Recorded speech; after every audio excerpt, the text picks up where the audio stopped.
My wife had a brief affair with her boss, convinced I was completely oblivious to her deception.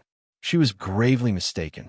While she was entangled with her lover, I was meticulously crafting a plan for retribution. I am not naturally vindictive, but when it comes to my family, I find myself incapable of holding back.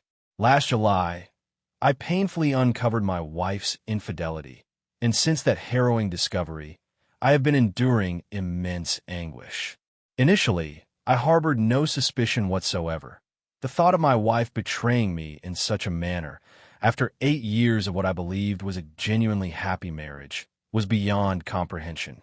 I remembered learning about renowned psychiatrist Elizabeth Kubler-Ross's 5 stages of grief: denial, anger, bargaining, depression, and acceptance when facing death or another significant tragedy during a college psychology class. Denial is the first stage, and I was deeply entrenched in it. If Mary was truly unfaithful, it would signify the irrevocable end of our marriage, a reality I struggled desperately to accept. I wondered if I would ever traverse all these stages of grief over the profound loss of our love, and if, upon finally reaching acceptance, the searing pain and heartache would ever truly fade. It was in college that Mary and I first crossed paths. I was pursuing computer science and found myself begrudgingly enrolled in an English class, a requirement for the general education curriculum. My enthusiasm for delving into the works of ancient poets and authors was virtually non-existent. My mind seemed singularly occupied with the intricate logic of computer code and the social events of campus life. I fit the stereotypical mold of a computer enthusiast, tall, somewhat awkward, and academically average, never excelling in sports or any extracurricular activities. However, my forte in computer tutoring made me a recognizable figure among my peers, even if my name often eluded their memory. My romantic history was limited to a brief encounter with Pauline Davies after high school graduation, who, I suspected, took pity on me. We spent a couple of months together before she moved on. Subsequently, my fellow computer enthusiasts and I would regale each other with exaggerated tales of romantic prowess, often imagining scenarios with classmates we secretly admired. Meeting Mary, however, was a profound turning point in my life. Sitting beside her in that English class, I found myself utterly captivated by her deep hazel eyes. I simply couldn't look away, lost in their mesmerizing depths throughout the entire lesson. It wasn't until she was leaving that I finally managed to take in the rest of her features. Mary possessed shoulder-length blonde hair with a subtle, natural curl, a cute button nose, and lips that always seemed to curve upward in a gentle smile. Though not as tall as me, I estimated her height at around 5 feet 7 inches. While I wasn't particularly experienced in assessing such things, I couldn't help but notice how gracefully she filled out her shirt, and her lower half was encased in snug jeans that accentuated her figure perfectly. To me, she was flawless. From that day forward, I made a conscious effort to sit next to her every single day. After about a month, she initiated a conversation, noticing my calculus books and asking if I could tutor her in college algebra, a subject she was struggling with and desperately needed to pass in order to graduate. I would have agreed to anything she asked. We began meeting in the library on Tuesdays and Thursdays after class for study sessions. Despite my earnest attempts to stay focused, having the most beautiful girl by my side invariably turned my brain to mush. Somehow, though, it seemed to work, as Mary ended up scoring an A on her midterm test. Her delight was uncontainable. Upon discovering her grade, she couldn't contain her joy, jumping up and down and enveloping me in a spontaneous hug. The sensation of her lips kissing my cheek made me feel like I was truly in paradise. Then, to my own surprise, I blurted out something completely unexpected for me. "Would you like to catch a movie on Friday?" "Sure. What time?" "Wait, what?" I stumbled over my words, utterly bewildered. I said, "Yes, dummy." I practically floated back to my dorm room. The following week felt like an exhilarating blur. I even went shopping for a new pair of Dockers and a polo shirt, much to the amusement of my geeky friends who teased me endlessly. But I took it all in stride, eagerly anticipating every minute until our date. Somehow, I made it to Friday night. Our first date was to see the latest Halloween movie, certainly not what one would call highbrow entertainment. It was your typical slasher flick, replete with gore, dismemberments, and cliché characters. I half expected her to cling to me out of fear, but she didn't seem too fazed. Nonetheless, we had an absolute blast. Mary and I whispered guesses about who would be the next victim on screen, and more often than not, she was right. Later, I received a quick goodnight kiss on her doorstep. During our fourth date, she welcomed me into her dorm room, and we awkwardly, yet tenderly, expressed our love physically. It seemed to have left a positive impression on her because she invited me back after our subsequent date. From then on, we naturally transitioned into a committed relationship. Surprisingly, we discovered we shared many interests. We enjoyed the same movies, read similar books, and harbored a mutual love for certain foods. After a few months, I found myself deeply in love, and as finals approached, I was convinced she felt the same way about me. We were happy. Just before the Christmas break, as we lay in her bed, I confessed my love for her, telling her she was the best thing that had ever happened to me. She smiled warmly and reciprocated. "I love you too." Life felt perfect. Despite not having any classes together in the spring semester, we continued studying together in the library every day after classes, resuming exactly where we had left off after the break. Our love only grew stronger with each passing week. We spent spring break together, renting a cozy cabin by the lake. Although I had made plans for hiking and fishing, we ended up staying inside the cabin the entire week. On the final night, I dropped to one knee and proposed. She accepted without hesitation. 3 months later, we graduated, and 5 months after that, we were married. After finishing school, I landed a job in computer security. Our company specialized in integrating security software into the computer systems of small businesses, typically ranging from 10 to 50 workstations. My primary responsibility involved writing code to facilitate seamless communication between these disparate systems. My supervisor was Bob, who had established the company a decade prior with just 2 employees. Through a series of astute mergers and acquisitions, the company expanded to around 50 employees and flourished remarkably. Bob was not only a competent boss, but also a truly valuable mentor. About 5 years into my tenure, Bob received an offer to sell the company. He explained that a prominent venture capital firm in the city sought our established foothold in the small business market to complement their larger computer division. The financial incentives were simply too enticing to decline, so he sold the company. However, he remained as the manager, ensuring that all of us retained our positions. The transition was remarkably smooth, with minimal disruption to our work routine. We seldom encountered the new owners, and Bob continued to oversee operations according to his well-established methods. Soon after graduating, Mary secured a job as the office manager for Dr. Miller, a dentist. Her supervisor was a genial, elderly dentist who perfectly resembled the archetype of the absent-minded professor, complete with the comical spectacle of constantly searching for his glasses. Despite his perpetually bewildered demeanor, Dr. Miller possessed exceptional dental skills, attracting patients from afar due to his sterling reputation for excellence in dentistry, provided, of course, they managed to secure an appointment.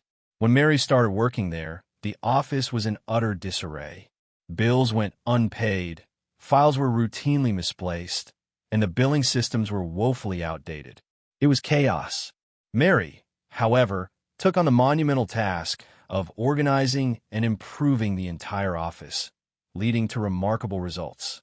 Within 3 years, the doctor's practice had undergone a complete transformation, becoming the envy of the entire region. Revenues surged, office turnover ceased, morale soared, and even the doctor's personal appearance improved. Mary was credited with it all, and I couldn't have been prouder of her achievements. After we tied the knot, Mary and I settled into a small apartment conveniently close to my workplace. We made the most of every inch of space, creating cherished memories in every corner.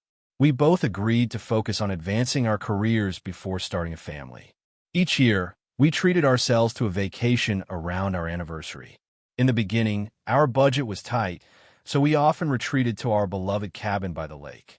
Over time, our vacations became more luxurious, culminating in a memorable trip to Disney World in Florida one year. After 5 years in the apartment, we decided it was time to look for a house. After searching for a couple of months, we found a cozy home with enough space for our future family. We moved in and, once again, filled every room with our love and intimacy. Approximately 7 years later, Mary returned home from her employment, imbued with considerable enthusiasm. The commendable management and operational efficacy she had demonstrated within the esteemed medical practitioner's establishment had garnered significant attention. Notably, the doctor counted among his clientele certain influential executive figures who, having observed the remarkable transformation within the office, proceeded to relay their favorable impressions to the doctor himself. Dr. Miller, in turn, expressed unequivocal commendation for Mary's invaluable contributions. Subsequently, one of these aforementioned executives extended to Mary a proposition of employment. Subsequent deliberations ensued, spanning the course of that evening and several ensuing days. A pivotal consideration arose concerning the potential impact of accepting the offer vis-a-vis our familial aspirations. I harbored the sentiment that such a career move might potentially defer our plans for initiating a family by a substantial duration. Financial exigency did not appear to mandate immediate acceptance, particularly considering the familial affinity established with Dr. Miller. Conversely, Mary articulated a contrasting viewpoint, emphasizing the expansive avenues for professional advancement that the offered role might afford. She proposed a deferment of our familial plans for a brief interim, pledging to ameliorate any perceived setback incurred thereby. Faced with her conviction, I found myself with little choice but to acquiesce. A month later, Mary took on the role of personal assistant to Dana Larson, the vice president of finance at Cascade Capital. Unbeknownst to me at the time, Cascade Capital was the very venture capital firm that ultimately owned the company where I was already employed. Initially, I didn't detect any overt changes in Mary or in the dynamic of our relationship. Although our intimacy gradually dwindled, I attributed it to the irregular hours she and her boss kept. Sometimes she had to attend meetings with him well into the evening, leaving her utterly exhausted upon her return home.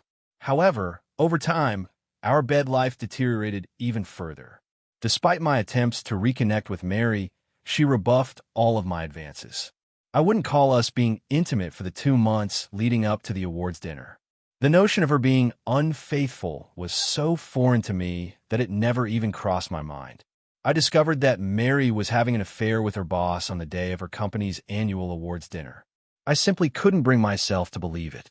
Every year, her company hosts a dinner to celebrate the previous year's achievements and acknowledge key figures. We had, of course, been invited to attend. As we were getting ready to leave, I still struggled to accept that Mary was being unfaithful. I mentally reviewed the past few months, but couldn't recall any definitive signs. Our love for each other had always seemed so deep. I trusted her completely and never doubted her loyalty. In hindsight, I realized I might have been blinded by love. I needed concrete evidence of Mary's infidelity, something I could witness with my own eyes. So I pushed aside my agonizing doubts and focused on getting ready for the dinner.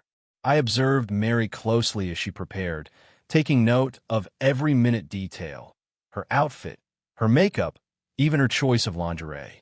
During the drive, I remained mostly silent. Mary, however, was visibly excited because her boss, Mr. Larson, was receiving an award, perhaps for highest profits or maybe for most affairs, if the rumors were true. My anger would undoubtedly surface soon. However, I knew I needed to remain composed to gather the undeniable truth. In that moment, I understood precisely how Bruce Banner must have felt. We arrived precisely on schedule, adhering to Mary's meticulous planning. Upon arrival, Mary immediately attended to ensuring everything was running smoothly, leaving me to observe from a distance. After about 15 minutes, he entered, accompanied by his stunning wife. Why did he require Mary's assistance when he had such a gem waiting for him at home? I made my way to the bar, ordered a drink, and studied him closely. I noticed how people flocked to him, treating him like royalty, exhibiting the most sycophantic behavior towards the boss. I observed his insincere smiles, his transparent efforts to please everyone. I despised him. Mary swiftly joined him while Larson's wife, Caroline, mingled with other executive spouses. From a distance, I observed Larson and Mary's interactions, exchanging glances, subtle touches, and what appeared to be genuine smiles. It was clearly more than a typical boss-assistant dynamic. As dinner commenced, Larson and his wife occupied the head table, with us seated nearby. Mary strategically chose a seat directly facing Larson. The evening unfolded into a tedious awards banquet, featuring mundane speeches and unremarkable fare. Following dinner, tables were cleared to make way for dancing. I attempted to keep Mary by my side, but she frequently had to assist Larson with various tasks. Whenever they were together, I tried to monitor them, but distractions often interfered. Mary's colleagues would approach me for conversation, hindering my constant surveillance. Mary and I danced a few times, both slow and fast songs, sometimes close, sometimes at a distance. As midnight approached, I grew weary. I suggested we leave, and eventually, Mary reluctantly agreed. But before departing, she requested one final dance. The dance floor was where everything irrevocably fell apart for me. Mary, without her underwear, shattered my world. Throughout our previous dances, I could sense she wore panties, but now, her backside felt bare. There was no sign of the blue thong she had put on earlier. It devastated me. In all our time together, I had never known her to go without underwear. Even when I asked, she always refused. But somehow, she did it for him. After saying our goodbyes, we left. The drive home was silent, each of us lost in our own thoughts. But for me, it was a personal hell. Once home, Mary hurried upstairs, mentioning something about needing a shower before bed. I muttered a vague reply, but it hardly mattered anymore. I shed my suit, hung it up, and slipped into bed. A few minutes later, Mary joined me, wearing her long cotton nightgown. Leaning over, she whispered, "Wasn't that a glorious night?" I pretended to be asleep. She kissed my cheek and turned away, her breathing soon indicating she was asleep. That's when the tears began, soaking my pillow. The following morning, while standing beneath the scalding streams of my shower, I believed I traversed the entire spectrum of human emotion: profound love, corrosive hatred, searing fury, agonizing anguish. These were followed by persistent thoughts of retribution, mingled with fleeting, almost absurd, notions of forgiveness. Feelings of inadequacy for failing to retain my partner's loyalty, a sense of foolishness for not discerning her deception sooner, and ultimately, a strange sense of triumph in having uncovered the undeniable truth. My mind was a tumult of conflicting sentiments, a cacophony of thoughts reverberating within. By the end of the shower, anger unequivocally prevailed. He would face consequences somehow. In the ensuing days, I relentlessly sought avenues to inflict suffering upon him for his transgressions against my marriage. Murder was not an option, and I doubted my ability to ambush him with a lead pipe to his knees. There had to be another way. I acknowledged Mary's complicity in this debacle. She had deceived me, violating her sacred vows of fidelity. I reflected on our shared history, questioning where I had faltered, what had led to her loss of respect, and when it had occurred. Had she succumbed to his wealth and influence? I had placed my unwavering trust in her, investing years of my life because I believed in her, years I could never retrieve. They would both face retribution. A few days later, the solution revealed itself. Mary had gone to the shopping mall, supposedly for new shoes, or so she said. However, her laptop sat conspicuously on the counter, offering an irresistible opportunity. If I could penetrate their company's system, perhaps I could enact my revenge. Given my expertise in computer security, hacking their systems seemed well within reach. I powered up her laptop, connected to her work network, and awaited the password prompt. Knowing Mary, her password likely wouldn't pose a significant challenge. Yet before I initiated my first attempt, I noticed her day planner lying nearby. Married to a computer security expert, Mary surely wouldn't violate the cardinal rule of password security, would she? I flipped through the day planner, locating the section under P where, as expected, her password was plainly written. As I perused further, I stumbled upon a treasure trove. Not only her login credentials, but Larson's as well, along with credit card numbers, bank accounts, birth dates, and social security numbers. Hastily, I made a trip to Kinko's to photocopy every single page of her day planner. I reserved further exploration of their system for another, more opportune occasion. A few days later, the opportunity arose again. Mary left her computer unattended on the counter as she stepped out. Seizing the moment, I powered it on and accessed her account using her password.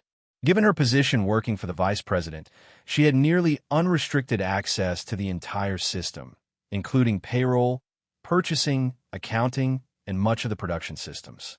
Navigating through the email system, I skimmed through without delving into Mary's personal correspondence. I had no desire to pry into the sordid details of her personal affairs, especially as I was struggling just to keep my composure. I was convinced there must be a way to exact revenge hidden within this labyrinth of data. My attention then turned to the accounting system, which, to my surprise, was rather rudimentary and lacked robust security measures. Perhaps there lay the key to my payback. Similarly, a glance at the purchasing system revealed a process where invoices required approval before payment, a potential vulnerability. The plan crystallized in my mind. Tamper with approved invoices, reroute funds to Larson's account, and await the inevitable discovery by auditors. It was a stroke of genius. Larson's reputation would be tarnished, Mary would lose her job, and their illicit affair would come to a screeching halt. The following day, I executed my scheme meticulously. Utilizing details from Mary's day planner, I created accounts in Larson's name at 2 different downtown banks. Armed with this information, all that remained was gaining access to Mary's computer to finalize the transfer. The following day, while Mary was at the gym, I took action. I used Larson's password to log in and proceeded straight to the accounting system. There, I located an approved invoice and accessed it. This invoice included a section for a manufacturer rebate. I inputted a 3% rebate along with Larson's bank details into the bank routing field, thinking that such a small percentage wouldn't immediately raise suspicion. I repeated the process with another invoice, directing the rebate to a different bank account. After exiting the system, I poured myself a drink, opting for the good scotch this time. The first drink was a toast to my well-executed plan, while the second was to help me cope with the overwhelming thoughts of my failed marriage. I waited a few days, but nothing changed. No police visits, no newspaper headlines, absolutely nothing. Damn, maybe the plan was solid, just not grand enough. Seizing another opportunity, I accessed Mary's computer, made a few adjustments to some more invoices, and slipped in and out swiftly. Still nothing. Perhaps raising the rebate to 4% would do the trick. The following day, I infiltrated the system again, added a 4% rebate to 2 invoices, and exited swiftly. Our home life was increasingly strained. I had ceased initiating intimacy with Mary, and she never initiated with me either. I found solace in staying up late at night, engrossed in games featuring the Bulls, Blackhawks, Bears, or any other match that was on with cable. There was always some game to captivate me. Mary remarked on my newfound interest in sports. I explained that these games were significant and that everyone at work followed them closely. I found it incredibly difficult to even make physical contact with Mary. The idea that she had given what was once mine to someone else made me feel dizzy. After a hug or a quick kiss, I often found myself rushing to the nearest toilet, overcome with nausea. Then, things took a turn. The next day at work, Bob summoned me to his office. He explained that corporate wanted me to go to New York to update the branch office's security systems. I was puzzled. Me? Yes, they specifically requested you. They need you to fly out Monday and return Friday to update all the workstations and servers in the New York office. But Bob, that's not my job. I handle software updates. Bob shrugged. I don't know. I tried to explain that to them, but they insisted it has to be you. It suddenly dawned on me. My wife's lover wanted me out of the picture for a few days, presumably for some quality time together. Resign, I agreed. Okay, Bob, I'll go. Thanks. I've never seen corporate make demands like this before, and I hope it's not a trend, he added, handing me the airline tickets. As I took them, I realized this was just the beginning. As long as Larson was out of jail, this nonsense would continue. I resolved to step up my revenge plan. Later that evening, Mary and I sat down for dinner. The atmosphere at home had shifted recently. I'd been struggling to contain my frustration, and she'd been conspicuously avoiding intimacy. I attempted to initiate some romantic moments, only to be met with rejection each time, though I doubted my ability to follow through even if she had agreed. I want to keep up appearances. Casually, I mentioned my upcoming trip to New York for the following week. Mary feigned sadness at my departure. It was during this conversation that I inadvertently learned of Mary's deceit.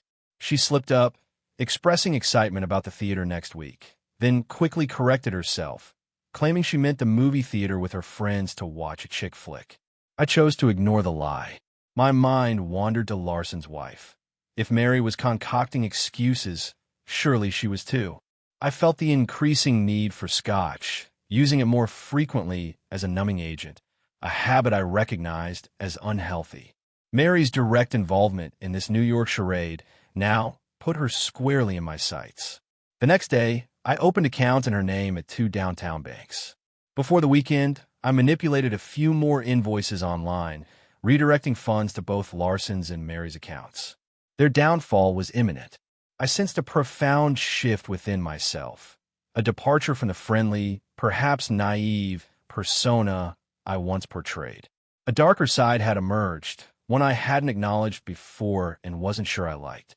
Frustration crept in as I pondered why their accounting team hadn't caught on to the thefts yet. The journey to New York proved both captivating and instructive. However, the flight itself was unpleasant. I detest flying. Since 9/11, air travel has become burdensome due to heightened security measures, resulting in prolonged wait times and sheer exhaustion upon arrival. This trip followed the same pattern. Upon reaching the hotel, I immediately retired to rest. The next day, I promptly tended to office matters, completing all necessary updates by 2 p.m. However, the rest of a New York trip became a monotonous cycle of troubleshooting. I spent countless hours addressing issues like worn cables, faulty graphics cards, and a malfunctioning hard drive. Ultimately, it felt like a profound waste of time, only serving to deepen my simmering frustration with Mary's affair. Tuesday night found me largely confined to my hotel room, with only a brief, solitary visit to the Empire State Building breaking the monotony before my Friday departure. Upon returning home that evening, I offered Mary a quick kiss on the cheek before immediately retreating to bed, sparing her the effort of inventing excuses to decline my advances. This New York experience forced me to profoundly reconsider how this entire tangled situation might eventually unfold. What outcome did I truly desire, and where did Larson's wife, Caroline, fit into all of this? In the weeks that followed, I found a few discrete opportunities to access Larson's system. I quietly hoped that the auditors would soon catch wind of what I'd planted. By now, the amount of money involved in the scheme was undeniably substantial. Then a new assignment came through, Denver. Bob informed me that the New York office was exceptionally pleased with my work and wanted a similar effort there. Bob seemed just as bewildered by the assignment as I was. Upon arriving in Denver, I encountered a depressingly familiar situation. I dedicated a couple of days to basic system security training, then spent the remainder of my time holed up in my hotel room. Using Mary's computer, I surreptitiously accessed the fraudulent bank accounts belonging to the lovers. Altogether, they held over $1 million. It felt increasingly inevitable that Mary and I would be divorcing, and a new thought began to surface. Asterisk, does this money count as shared property? Asterisk, I chuckled inwardly, a dark, cynical sound. Yet, in the following days, the thought of that money persisted. If I sued Larson, I could likely claim a substantial sum. But could I simply take this money and consider it a fair exchange for what they'd done? I wrestled with the profound implications. Asterisk, would I be exchanging an unethical deed for an illegal one? Am I truly capable of such actions? Asterisk, they had systematically destroyed my life, emasculated me. Asterisk, was I even thinking clearly anymore? Asterisk, then, a surge of defiant resolve. Asterisk, screw it. Let's go for it. A week later, they dispatched me to Miami, but this time I had a meticulously crafted plan. I efficiently completed all the security upgrades by Tuesday, then, bright and early on Wednesday morning, I flew to the Bahamas. It proved remarkably simple to open a bank account there under Larson's name. From there, I made another strategic trip to the Grand Cayman, establishing a separate bank account under Mary's name. I returned to Miami just in time for my flight home, arriving back at O'Hare thoroughly exhausted. I collapsed into bed and didn't stir until noon on Saturday. 2 weeks later, I found myself aboard a plane bound for Boston. While the travel logistics presented some minor challenges, I shrewdly managed to carve out time for a detour to Zurich, where I opened a couple more accounts. Upon my return home, I immediately commenced the intricate process of transferring funds to these newly established offshore accounts, occasionally shifting money between different accounts at varying intervals. This clandestine routine persisted for the following months.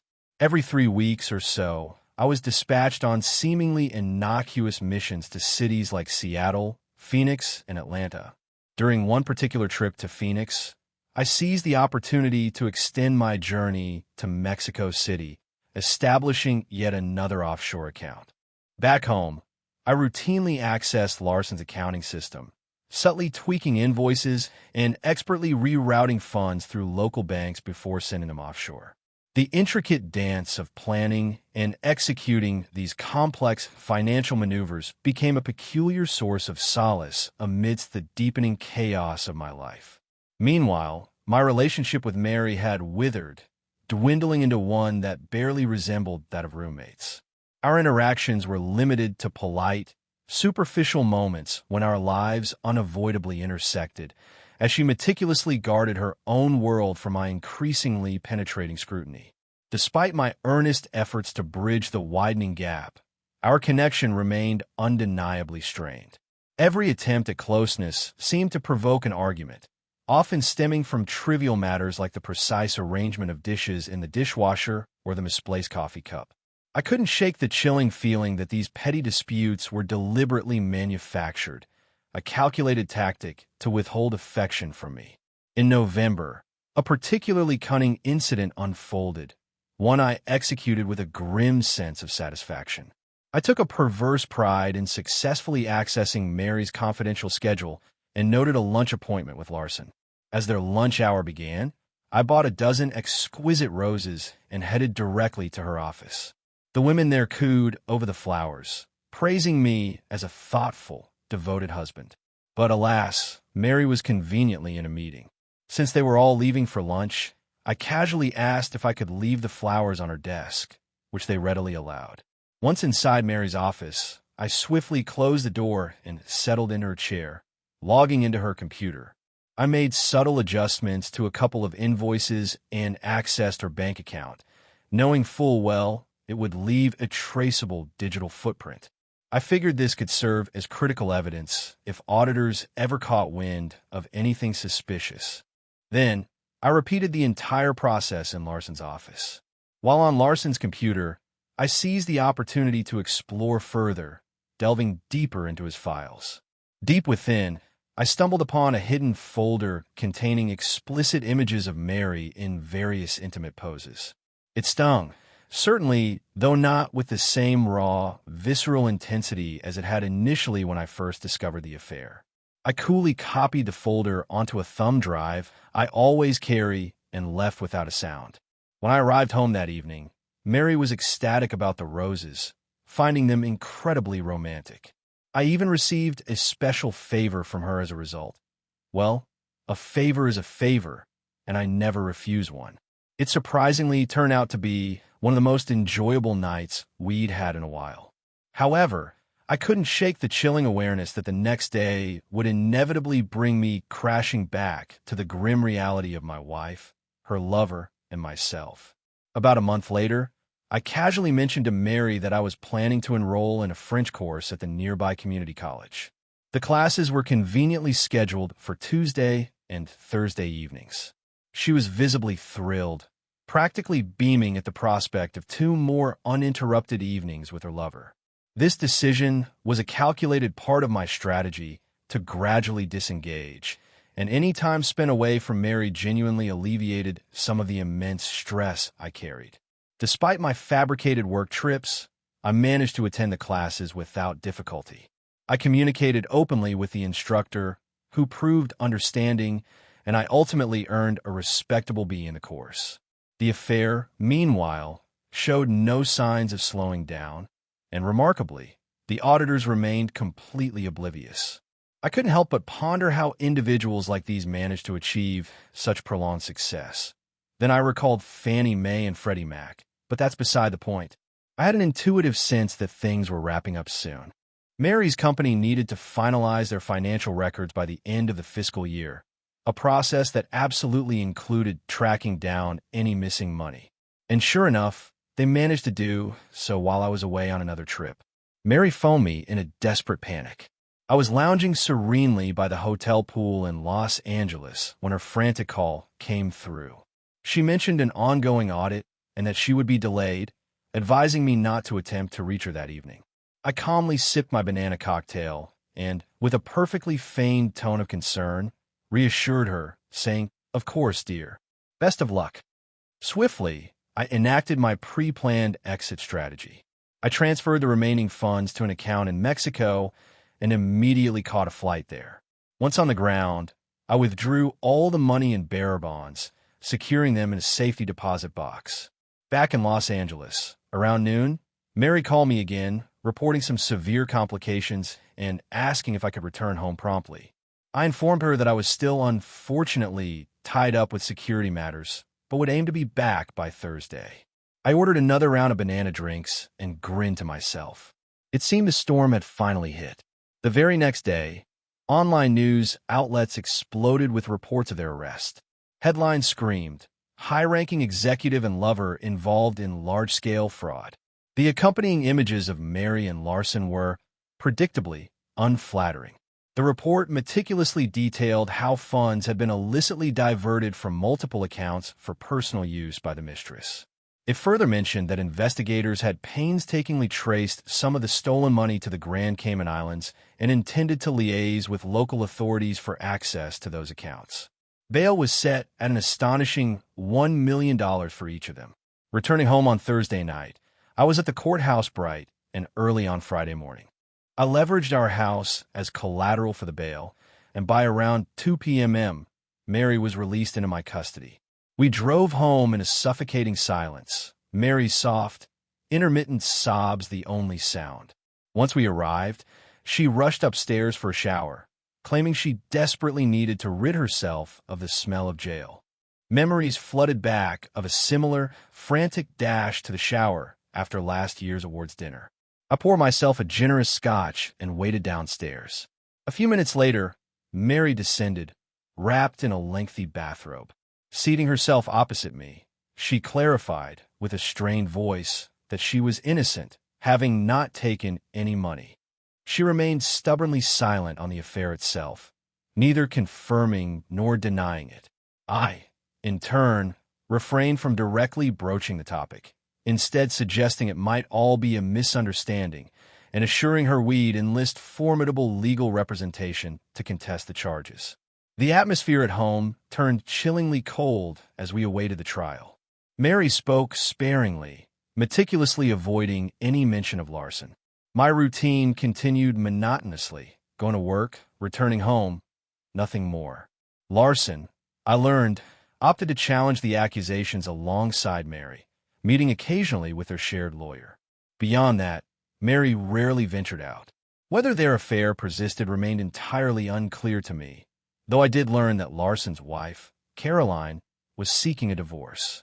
Mary, for her part, made renewed efforts to be amicable towards me. Typically, She had a meal prepared upon my return, though she never once broached the taboo topic of larceny or the tumultuous events of the previous year. I presumed she desperately aimed to bury the past and salvage what remained of our relationship. She even made a couple of attempts to seduce me, which I, perhaps out of habit or perverse curiosity, obliged. I meticulously kept up with the case through newspaper reports while at work. According to federal reports, authorities had traced the money trail from the Cayman Islands to Zurich and then to Mexico, but frustratingly, they lost track of it there. Despite their concerted efforts, no funds had yet been recovered. I half expected the police to show up at my doorstep and arrest me at any moment, but so far, nothing had happened. As the trial approached, Mary made even more desperate efforts to please me, but it was far too late. I had already consulted a divorce lawyer and had the paperwork meticulously prepared. The trial itself was brief, lasting only 3 days. By then, the media had predictably moved on to other, more sensational scandals, largely forgetting about this one. During the proceedings, Mary and Larson sat at opposite ends of the defendant's table, starkly separated by their respective attorneys. I attended all 3 days, listening intently as the auditors systematically detailed the crime and traced the complex money trail. The prosecution built an exceptionally strong case, directly linking financial transactions to both Mary's and Larson's computer logins. Although the defense argued that their passwords might have been hacked, the prosecution successfully tied the fraudulent transactions to their specific devices. It was unequivocally clear they were both in serious trouble. The prosecution skillfully painted Larson as controlling and manipulative, while portraying Mary as a naive, albeit complicit, accomplice. I believe the jury found their arguments entirely convincing. After 3 days, the jury withdrew to deliberate on the verdict. Mary and I located a small, nondescript meeting room and sat down. I was eager to bring this entire sordid affair to a definitive close. I reached into my pocket and extracted the meticulously prepared divorce papers, citing irreconcilable differences as the official reason. Mary accepted them with a heavy, trembling hand. I intended to cite adultery.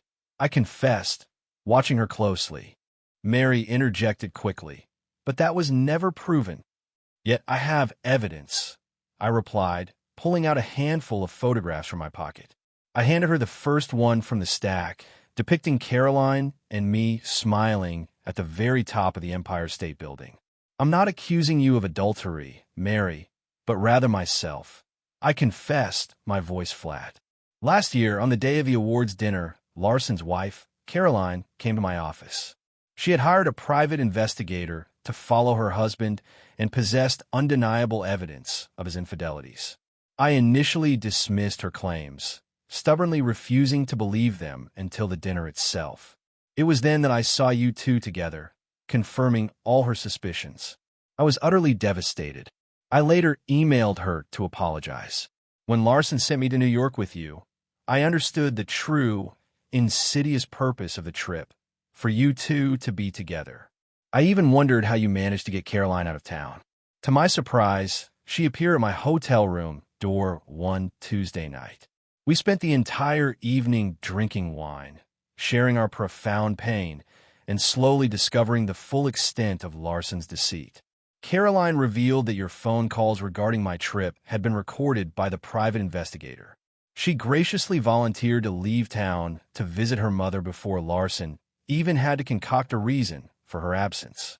Our time in New York was spent mostly confined to the hotel room, apart from that one visit to the Empire State Building, where Caroline, with a mischievous glint in her eye, played the role of tour guide. Despite what you may choose to think, Caroline and I maintained a strict boundary and did not engage in any physical contact during that time. I handed her a few additional photographs. They depicted Caroline and me in Denver. She turned up in Denver, playing some of the recordings of you and your partner. I continued, mostly the ones where he was persuasively convincing you to cut me off from intimacy. It was then that I truly understood why our intimate life had withered away. It was over a bottle of scotch that Caroline and I found solace in each other's arms. Caroline and I weren't in love. We were simply two lost souls brought together by the destructive actions of our partners. Together, we attempted to mend the grievous wounds inflicted by Larson and you. I spread out more pictures of Caroline and me, taken in Seattle, Phoenix, and Boston.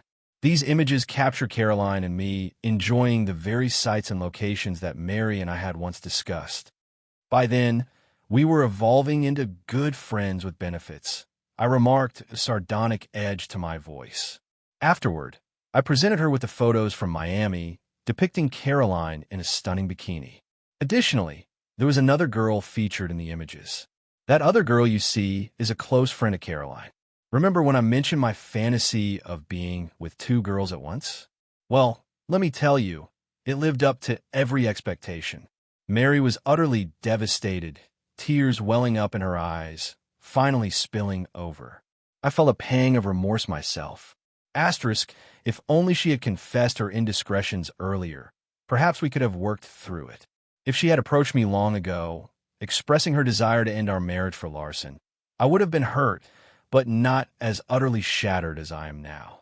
Asterisk, I regretted the entire twisted situation. As I rose to depart, I bid her a final farewell. Goodbye, Mary. I once loved you. And with that, I left. By the time the jury's verdict was announced, I had already finished packing everything. Both Mary and Larson were found guilty. Since none of the stolen money was recovered, Larson received a 7-year prison sentence, and Mary was sentenced to 3 years in prison followed by 2 years of probation. My lawyer had the authority to sell the house and all its remaining contents. I instructed him to carefully pack up all of Mary's belongings and place them in storage. The proceeds from the house were to be placed in an escrow account for Mary, along with half of our shared savings. By midnight, I was on a plane to France. As I sat on my new balcony overlooking the Côte d'Azur, I could see the shimmering beach from my vantage point, even though I was 3 blocks away. I walked there almost every day, enjoying a fine bottle of Côtes du Rhône wine. I reflected on that tumultuous year. After relocating to the south of France, I hadn't returned to the States for over a year, not since the verdict. There had been no contact with Mary. I found myself becoming a solitary figure here in my chateau. I refer to it as such, though it's really just a modest house. Still, it belongs to me. Caroline has dropped by a few times, but our connection won't progress beyond being friends with benefits. Granted, the benefits are quite good. On one occasion, her friend even joined us, and the experience was just as enjoyable the second time around. Caroline's divorce went smoothly, and I believe she'll bring joy to some fortunate bachelor, provided he can overcome her understandable trust issues. She was fully aware of my plan to settle things with Larson and Mary, and she found it a fitting outcome for both of them. Content with her new life, she's moving forward. As for me, I have my own set of challenges. Though I don't technically need to work due to my ill-gotten gains, I've started a small online business. I developed software for system integration, similar to what I once did for Bob, and I can manage it all remotely. I've secured a few contracts, which keep me suitably occupied, and I even received an email from Bob who acknowledged my work and offered to refer some clients. I express my sincere gratitude. The ladies at Le Petit Reef find my clumsy attempts at speaking French amusing, and they try to teach me more words each day. I reckon I'll have it mastered by the time I'm a century old. I've made significant progress in coping with Mary's betrayal and our divorce, but I'm struggling more to rationalize my own choices. I recall studying a particular case during my college psychology class. It detailed the curious disappearance of a husband who resurfaced years later. According to the case, he simply vanished after leaving work one day. He lived in the San Francisco Bay Area with his wife and 2 young children. His early departure from work that day coincided with a World Series game between the Oakland Athletics and the San Francisco Giants. The case study recounted how, as he departed his workplace, the Loma Prieta earthquake hit. He narrowly escaped death as bricks and sizable debris from the building fell on either side of him. In that terrifying moment, he grasped the sheer seriousness of the situation, which shocked him into full awareness.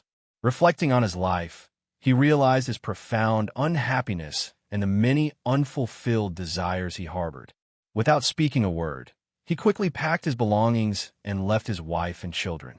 About 4 years later, authorities found the man, who had since remarried happily and had one child. Upon his arrest, he underwent a psychological evaluation. The psychiatrist determined that the man's near-death experience had significantly altered his outlook. He began to perceive the world as inherently unstable, with death always a looming possibility. As a direct result, he abandoned his responsibilities and fled. However, over time, he gradually understood on a subconscious level that he did not actually live in a reality where death was constantly imminent. Thus, he slowly returned to his previous, contented life, becoming a happily married family man once more. Maybe that's my reality. When I was deeply in love and trusted those I cared about, I upheld integrity and honesty. I filed taxes correctly, never lied, and never thought of harming others. Mary meant everything to me. My love for her was complete. But the pain of losing a loved one, especially through betrayal, is the deepest cut. It's a pain that embeds itself in the very soul and constricts the heart. With that sudden, violent shift in my world, I became someone unrecognizable. I'm not happy this version of me exists. Now I face a critical decision. Do I remain isolated, shielding my soul from the darker aspects within, or do I cautiously allow others back in, gradually reintroducing the better side of myself to the world? The answer, for now, remains unclear. However, that little blonde girl at Lipoti Reef does catch my eye.